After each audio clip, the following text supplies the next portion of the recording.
2011 26వ తేదీ సాయంకాలం 4 గంటలకి యాక్సిడెంట్ అయింది నాకు. ఉండవల్లి ప్రార్థన మందిరం ఉంది కదా, ఆ మందిరంలో గేట్ దిగి వస్తున్నాను. 2011 డిసెంబరు 26వ తేదీ సాయంకాలం 4 గంటలకి మందిరం ఎదురుగానే బైక్ కూడా వచ్చి కొడితే మందిరం ఎదురుగా రోడ్డు మార్జిన్లో పడిపోయి వెళ్ళిపోయి కాలు విరిగిపోయింది. తీసుకెళ్ళి రాడ్ వేశారు. ఎప్పుడు? డిసెంబరు 28 రాడ్ వేశారు కాలుకి. సరే, మీకు ఒక మాట చెప్తాను. 31వ తారీఖు వార్చిరెడ్డి సర్వీస్కి ఏసన్న గారు ఆయన పర్లేదు తీసుకొచ్చేయండి అంటే తీసుకొచ్చేసారు నన్ను గోరంట్లకి. కాలు కదలకూడదండి, కదిపితే సెట్ అవ్వదండి, జీవితాంతం కుంటుతూ నడవాలండి, మీరు కాలు కదపకూడదని నేను చెప్పారు. డిసెంబర్లో జరిగింది ఇది.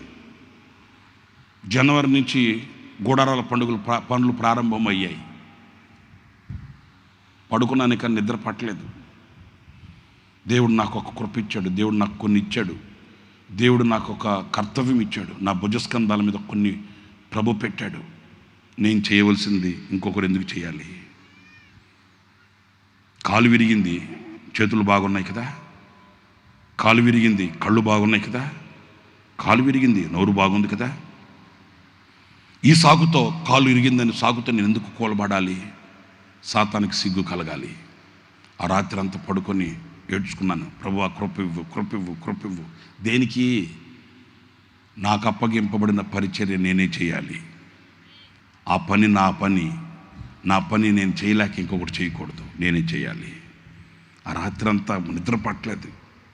ఉదయాన్నే గోరంట్లలో ఒక రూమ్లో నన్ను పెట్టారు. కాలు కదపకూడదండి, రాడ్ వేసేసారు, కదపకూడదు. కదిపితే అది ఎంత పెయిన్ అనేది నేను చెప్పలేను మీతో. ఆ రాత్రి అంతా నిద్ర పట్ల. ఉదయాన్నే లేచి వెల్డింగ్ అతను పిలిపించుకున్నా, వీల్ చైర్ ఒకటి తెప్పించుకున్నా. ఆ రూమ్లో ఒకటి ఉండింది, అప్పుడు చూసా. ఎప్పుడో అక్కడ కొంచెం వీల్ చైర్ ఒకటి ఉండాలి, చక్రాలు ఉండే కుర్చీ లాంటిది ఒకటి ఉండాలి, అది కొంచెం వెతికి తీసుకురండి తీసుకొచ్చారు. ఇక వెల్డింగ్ అతను పిలిపించి ఒక పేపర్ తీసుకొని అంత గీసి, ఇదిగో ఈ వీల్ చైర్కి నేను ఇక్కడ కూర్చుని నా కాలు ఇలా చాపుకుంటే నాకు సపోర్ట్ కావాలి, ఆ సపోర్ట్కి ఇట్లా రాడ్ వేయి, ఇక్కడ వెల్డింగ్ చేయి, ఇక్కడ స్క్రూ వేయి, ఇక్కడ బెల్ట్, ఆ బెల్ట్కి సపోర్ట్ ఇక్కడ ఇవ్వు. పడుకొనే ఆ పేపర్ మీద గీసి వెల్డింగ్ అతనికి ఇస్తే అలాగే చేసి ఇచ్చాడు. ఆ నెక్స్ట్ డే 10 గంటలకల్లా నేను ఆ కుర్చీలో లేగలేక కూర్చొని మనుషులు సపోర్ట్ తీసుకొని కాలు కదపకుండా అలాగే కాలుని రాడ్కి సపోర్ట్ చేసి బెల్ట్ వేసుకొని గోరంట్లకి ఏసన్న గారు 1 గంటకు ఏమో వచ్చాడు. అన్న వచ్చేసరికి కొత్త పాటలు చేయాలి. జనవరి నెలలో గుడారాల పండగకి కొత్త పాటలు రాసుకోవాలి, కూర్చోవాలి. మరి నాకు కాలు ఇరిగిందని కూర్చుంటే ఎట్లా? ఇది నాకు సాకు అవ్వకూడదు కదా. అన్న వచ్చేసరికి నేను ఆ వీల్ చైర్లో ఆ కాలు అలా బెల్ట్తో కట్టుకొని అన్న గదిలో అన్న వచ్చేసరికి నేను కూర్చున్నాను. అన్న వచ్చి చూడగానే ఆశ్చర్యపడిపోయాడు. రే ఎక్కడదరా ఇది అన్నాడు. చేయించుకున్నానన్న. 2 కళ్ళ తడి పెట్టుకున్నాడు ఆయన. రే పెయిన్ ఉంటుంది కదా, నొప్పి ఉంటుంది కదరా, కూర్చోగలవా? కూర్చోగలనన్నా. లేకపోతే పని చేయి, ఇక్కడ ఒక బెడ్ ఇస్తాను, ఆ బెడ్ మీద పడుకో, నువ్వు మాతో పాటలు చేసేటప్పుడు నువ్వు మాతో కూర్చోవచ్చు, ఉండొచ్చు కదా. బెడ్ అక్కర్లేదన్న, పర్లేదు. పైకి అన్నానే కానీ ఉదయం కూర్చుంటే రాత్రి అయిపోయేది. ఆ రాత్రికి వెళ్ళి అలాగ పడుకుంటే ప్రాణం పోయేదండి. అదే ఫిబ్రవరి నెల, మా సావకులందరూ సాక్ష్యం, అదే ఫిబ్రవరి నెల వాకర్ సపోర్ట్ తీసుకొని గోరంట్లలో గ్రౌండ్కి వెళ్ళి స్టేజీ పనులు చేస్తుంటే ఆ వాకర్తో కుంటుకుంటూ అక్కడ నిలబడి పనులు చేయిస్తుంటే ఏసన్న గారు గ్రౌండ్ చూడటానికి వచ్చి 2-3 సార్లు నిన్ను ఎవడు రమ్మన్నాడు రా? ఏంటి ఆ వాకర్తో నడుస్తున్న గబుక్కున ఈ పొలం గాడుల్లో పడి బెసిగితే పడితే ఏమవుతావురా? పిల్లల్ని నన్ను పెట్టుకొని అక్కడ కూర్చొని చేయించుకోవచ్చు కదా. పర్లేదన్నా, పర్లేదు చేస్తాను. 6 నెలల్లో హీల్ అవ్వాల్సిన నా కాలు సంవత్సరంన్నర పట్టింది. అయినా పర్లేదు. దేవుడు నాకు ఇచ్చిన పని శ్రద్ధగా చేయాలి. ఎవరు దీవించబడతారు, ఎవరు ఆశీర్వదించబడతారు, ఎవరికి దీవెన కలుగుతుంది? నేను చేయలేనండి, నా కాలు విరిగిందంటే నో ప్రాబ్లం. నేను కాకపోతే 10 మంది ఉన్నారండి, చేస్తారు. కానీ దేవుడు నాకు అప్పగించిన పని నా పని. ఆ సంవత్సరం గుడారాల పండుగలు ఏది నేను చేయవలసిన నా పని నేను చేయలేక నేను బాధపడ్డట్టు నాకు తెలియదు. నా శరీరం సహకరించకపోయినా, నా శరీరం నన్ను గుచ్చుతున్నా, నా శరీరం నన్ను వేధిస్తున్నా, నా దేవుడు నాకు ఇచ్చిన పని నేను చేయాలి. పాటల విషయంలో కానివ్వండి, గుడారాల పండుగ విషయంలో నాకు అప్పగించిన కర్తవ్యం కానివ్వండి, ఏది నేను పోగొట్టుకోలేదు. మంచి మనసాక్షి, ఒక సంతృప్తి నాకుంది. నాకు ఒక సంతృప్తి ఉంది. ఎందుకంటే ఇది శ్రద్ధగా చేయవలసిన పని. హల్లెలూయా. సణుక్కుంటూ గుణుక్కుంటూ నేనే దొరికానా, ఇంకెవరు దొరకలేదా, నాకు ఒక్కడికే పట్టిందా, వాళ్ళు చేయరా, నాకెందుకు వచ్చిన గొడవ, ఒకరితో నాకేంటి? నాకు అప్పగించిన పని నాకుంది, నేను చేయాలి. ఇది నా దేవుడు నాకు ఇచ్చిన పని. వాళ్ళట్లా వీళ్ళు చెట్టు, వాళ్ళ మొక్క, వాళ్ళ పేపరు, వీళ్ళట్ట. నాకెందుకు వచ్చిన గొడవరా స్వామి? నాకెందుకు ఆ చెత్తంతా నేను నెత్తి మీద తీసుకోవాలి? ఆ శాపం నేను ఎందుకు తెచ్చుకోవాలి? నాకు అప్పగించిన పని నేను చేయాలి. నాకు అప్పగించిన పని మాత్రమే కాదు, ఇంకేమైనా నేను చేయగలనా నా దేవుని కొరకు మనస్ఫూర్తిగా, హృదయపూర్వకంగా, నిండు మనసుతో చేయాలి. నన్ను సింగపూర్ తీసుకెళ్ళాడు అన్న, నన్ను వెసులన్నని 2008లో సింగపూర్ తీసుకెళ్తే అక్కడ చూశాను. నాకు అప్పటికి కొన్ని పనులు ఉన్నాయి. తబలా ప్లే చేసుకుంటున్నాను, పాటలు పాడుకుంటున్నాను. ఆయనకి, అన్నకి, నా ఆత్మీయ తండ్రికి ఏ విధంగా నేను సహకరించాలను ఆ రీతికి నేను సంపూర్ణంగా సహకరిస్తున్నాను. నాకు ఆ సంతోషం ఉంది. సింగపూర్కి తీసుకెళ్ళాడు, మీటింగులు అయిపోయాయి. మేము చెన్నైలో ఫ్లైట్ దిగి పినాకిని ఎక్స్ప్రెస్ ఎక్కాం గుంటూరుకు రావడానికి. విసలన్న, నేను, అన్న ఒక సీట్లో కూర్చొని ఉన్నాం. రిజర్వేషన్ చేసి ఇచ్చారు. సరే కూర్చొని మెల్లగా జరిగి అన్న పక్కకి వెళ్ళా. కొంచెం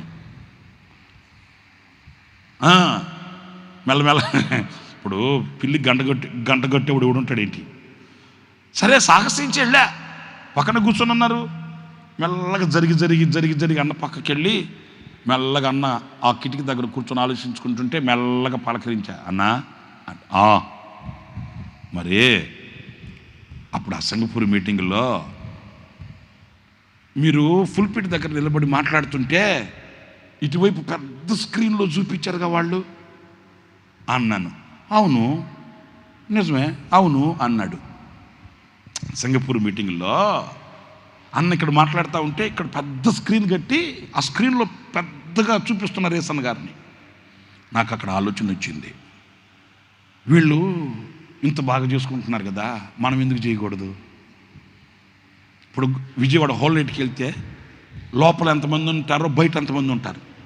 వాళ్ళకి 2 బాక్సులు బయట పడేసేవాళ్ళని, 2 బాక్సులు బయట పెడితే వాళ్ళు బయట కూర్చొని వింటుంటారు. అప్పుడు నాకు ఆలోచన వచ్చింది, మన దగ్గర అన్న దగ్గర ఒక ప్రొజెక్టర్ ఉంది, అన్న దగ్గర ఒక కెమెరా ఉంది. ఆ 2 మనం అడిగి తీసుకొని విజయవాడ హోల్ నైట్లో, అప్పుడు నేను రన్నింగ్ టీంలో అన్నతో ఉన్నానండి, విజయవాడ హోల్ నైట్లో అన్న లోపల మాట్లాడుతుంటాడు, మనం ప్రొజెక్టర్ పెట్టి బయట ఎందుకు చూపించకూడదు? ఆశ కలిగింది. నా పని కాదు కదా ఇది అనుకోవచ్చుగా. సాక్షిగా చెప్తున్నానండి, మేము పెద్ద భక్తుడని చెప్పట్లే.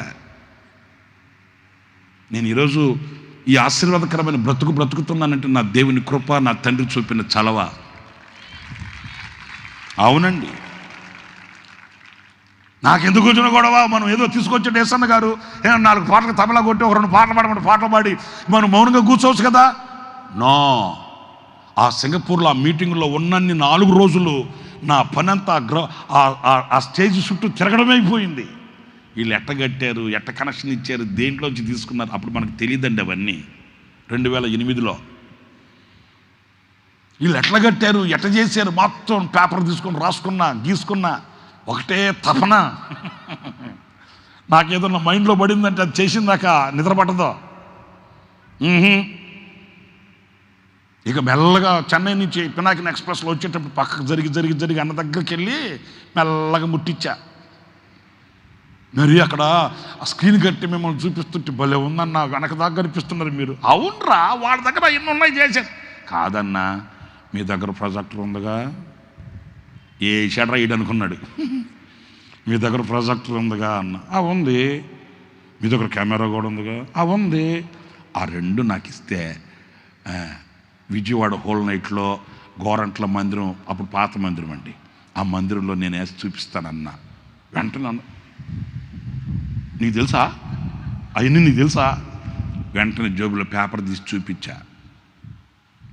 ఇదిగో ఇట్లాగ కనెక్షన్ ఇచ్చారు, ఇలాగ చేసారు, ఇలా చేసారు వాళ్ళు, అన్నీ రాసుకున్నాను, గీసుకున్నాను అని. సర్లే అన్నాడు. అప్పటికి ఏమనుకున్నాడో. గుంటూరు దిగాం, శారదా కాలనీకి వచ్చాం, ఇంకా రూమ్లో కూడా వెళ్ళలా. దిగగానన్నా, రోయ్ రూమ్లోకి రా అని వెళ్ళాడు. ఏదో జరగబోతుంది అనుకున్నాను అప్పుడే.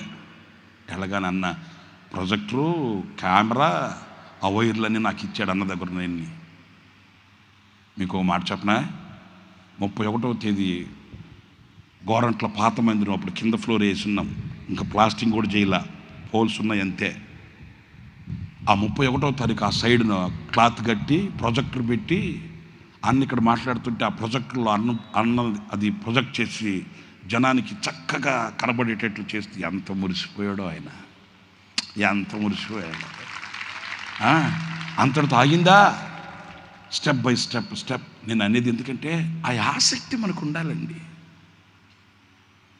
దేవుడు నాకు ఇచ్చిన పని, దేవుడు నాకు ఇచ్చిన కర్తవ్యం, దేవుడు నాకు ఇచ్చిన వర్క్, నేను ఏం చేయాలి, ఇంకా నేను ఎంత చేయగలను, ఇంకా నేను ఎవరిని ప్రమోట్ చేస్తాడు, ఎవరిని? 2 ఇచ్చినవాడు 4, 5 ఇచ్చినవాడు 10. నెపాలించుకుంటూ కూర్చొని ఆడిట్టా ఈడిట్టా అని ఎందుకు వచ్చిన కూడా వాడిని ఒక్కదాన్ని పాతి పెట్టాడే, ఆడికి ఇవ్వలా.